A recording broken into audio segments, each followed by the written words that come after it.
1 op de 5 scheidingen in Zeeland verloopt zo moeizaam dat het grote gevolgen heeft voor de kinderen. Problemen die voorkomen kunnen worden met goede begeleiding en therapie. Niet heel veel kinderen durven met iemand te praten, en vooral niet met ouders. Maar het heeft heel veel geholpen eigenlijk, want door dat kon ik iets meer praten ook en meer mezelf eigenlijk ook gewoon zijn. En verder in het nieuws vandaag. Deze stenen kosten Vlissingen tonnen per jaar. En het asiel in Terneuzen krabbelt er weer op na sluiting.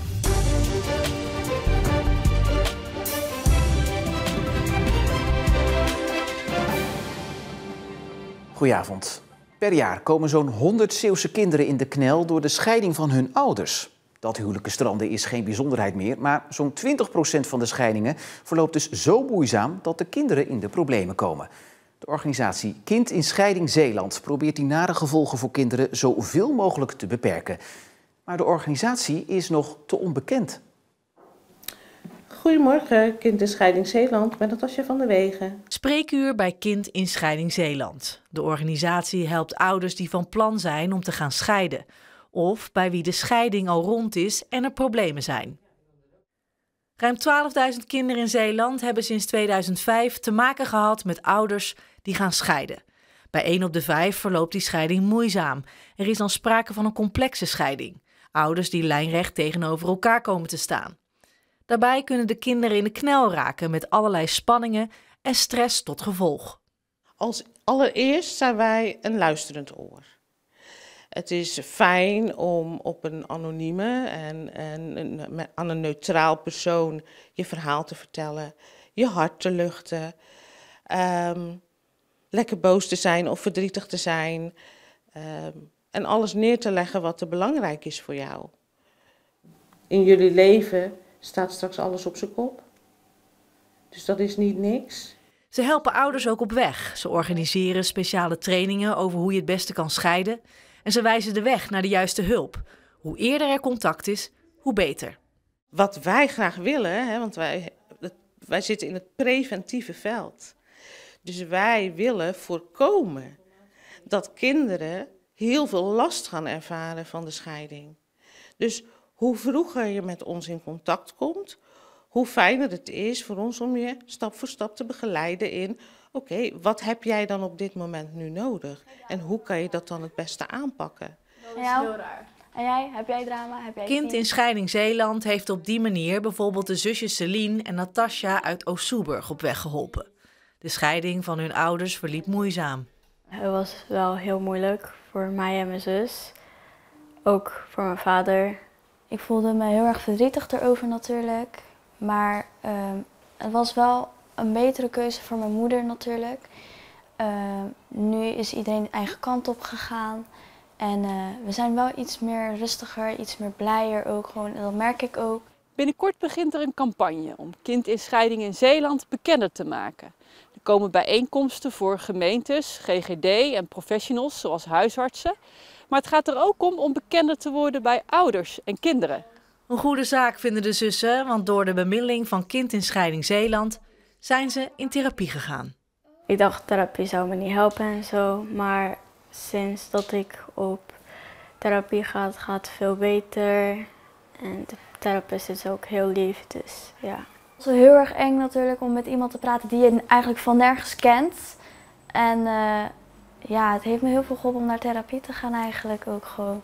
Dus ja, ik ben daar eigenlijk dankbaar voor.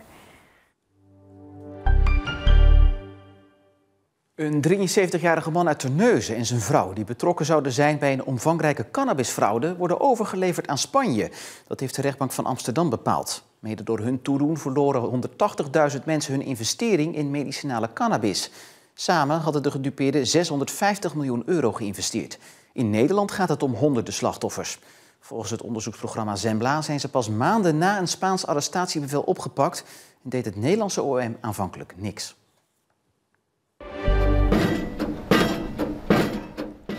In Goes is gestart met de bouw van het nieuwe bedrijventerrein Deltaweg. Een feestelijk moment, maar vanwege de krapte op het stroomnet kan niet iedereen zich er vestigen.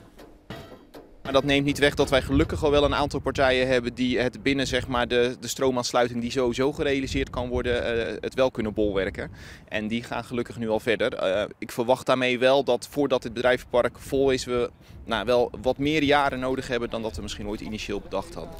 Een van de nieuwe bewoners wordt het bedrijf Lux Improve, die een duurzaam pand laat bouwen. Dat is voor ons een belangrijk moment. We zitten nu al ruim 10 jaar in Kruiningen weer. We zijn ooit begonnen hier zo in Goes. En we zijn als bedrijf gewoon toe aan een volgende stap. Het pand waar we nu zitten, dat voldoet niet echt meer aan wat wij als bedrijf willen uitstralen. Dus, en daarnaast is het ook gewoon te klein. En komende zomer hopen ze dus te kunnen verhuizen naar dit pand. Hockeyster Imke Verstraeten, hier op archiefbeeld, is opgenomen in de voorselectie van de Nederlandse vrouwenploeg. De 19-jarige hockeyster uit Hulst is verrast en blij dat ze in de voorselectie zit. Verstraeten staat al jaren te boek als een groot talent. De nationale hockeyploeg komt volgende week voor het eerst bij elkaar. En de eerste Interland staat op 11 december op het programma. Dan neemt de hockeyploeg het op tegen Argentinië.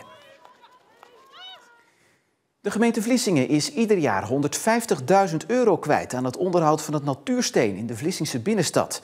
En dat is niet alleen vervelend voor de portemonnee van de gemeente, maar ook voor de inwoners van de stad. De bestrating rondom het Bellamypark is het grootste probleem. De natuurstenen die daar liggen komen ieder jaar los te liggen, wat voor gevaarlijke situaties zorgt. En daarom moet alles weer vastgelegd worden. Kijk, op zich snap ik dat alles gerepareerd moet worden. Alleen waarom alles tegelijk? En er wordt weinig rekening gehouden met de fietsers. Gevaarlijke situaties.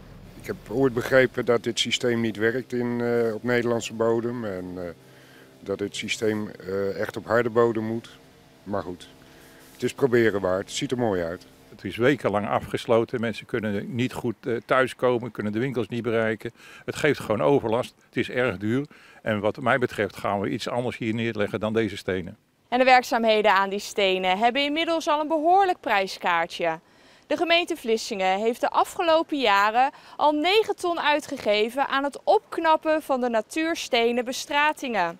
En het grootste deel van de stenen ligt hier. Dat is niet veel als het normaal onderhoud zou zijn, maar dat is het niet. Je hebt dat nodig om die wegen bereikbaar te houden. Normaal onderhoud pleeg je 1 keer in de zoveel jaar, maar hier komt het ieder jaar terug. En dan is het gewoon erg veel geld voor een stad en voor een gemeente die dat eigenlijk zich niet kan veroorloven. Dan denk ik, doe dan andere tegels die langer meegaan. Dat is een groot bedrag, maar goed. Wat moet dat moet?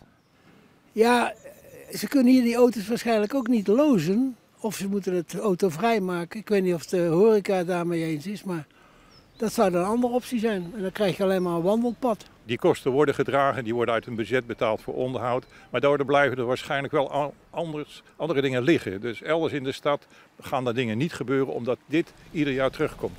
De gemeente ziet ook in dat het om veel geld gaat en dat die kosten op deze manier alleen maar verder oplopen. En ik denk, als toen in beeld was geweest bij de aanleg in 2011...